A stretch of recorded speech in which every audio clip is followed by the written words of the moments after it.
ঋণ খেলাপিদের ঘুম হারাম করে ছেড়ে দিব। নির্বাচিত হই আর না হই, বাংলাদেশের জনগণের সাথে যারা প্রতারণা করে, যারা বাংলাদেশের জনগণের টাকা দিয়ে যাদের নিজেদের পরিবারকে বিদেশে বসিয়ে আরামায়েশে জীবন কাটায়, তাদের জীবনকে নরক বানায় ফেলবো জনগণকে সাথে নিয়ে। হাদি ভাই বলছিল ঋণ খেলাপি যে এমপি গুলারে তারা উনি সংসদে গিয়ে সবগুলাকে দৌড়ের উপরে রাখবে। আমরা এই হাদি ভাইয়ের স্বপ্নকে পূরণ করবো ইনশাল্লাহ।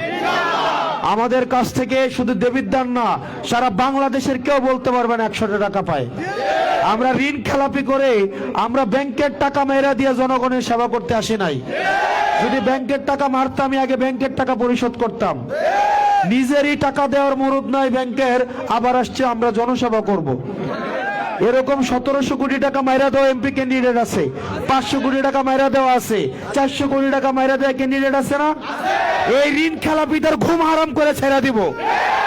নির্বাচিত হই আর না হই, বাংলাদেশের জনগণের সাথে যারা প্রতারণা করে, যারা বাংলাদেশের জনগণের টাকা দিয়ে যাদের নিজেদের পরিবারকে বিদেশে বসিয়ে আরামায়েশে জীবন কাটায়, তাদের জীবনকে নরক বানায় ফেলবো জনগণকে সাথে নিয়ে। বাংলাদেশের জনগণের টাকা, এই ট্যাক্সের টাকা, আমার আপনার কষ্টের অর্জিত টাকা আর বিদেশে পাচার করার কোনো সুযোগ দিব না ইনশাআল্লাহ।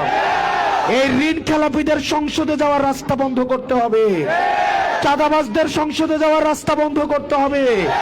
আমরা সবাই একসাথে মিলে যারা ইনসাফের পক্ষে, দুর্নীতির বিরুদ্ধে, চাঁদাবাজদের বিরুদ্ধে, যারা ভারতীয় গুন্ডামের বিরুদ্ধে থাকবো, আমরা তারা ইনশাল্লাহ সংসদে যাব।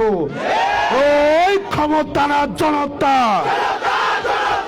আপোষ না সংগ্রাম, দালালি না রাজপথ, ইনকিলাব ইনকিলাব, আপোষ না সংগ্রাম, দালালি না রাজপথ। We want justice. We want justice. হাদি ভাইয়ের যে ওসিয়ত, হাদি ভাইয়ের বিচার করা, আমাদের এই বিচার অবশ্যই হইতে হবে। আমরা এই বিচার অবশ্যই করব ইনশাআল্লাহ।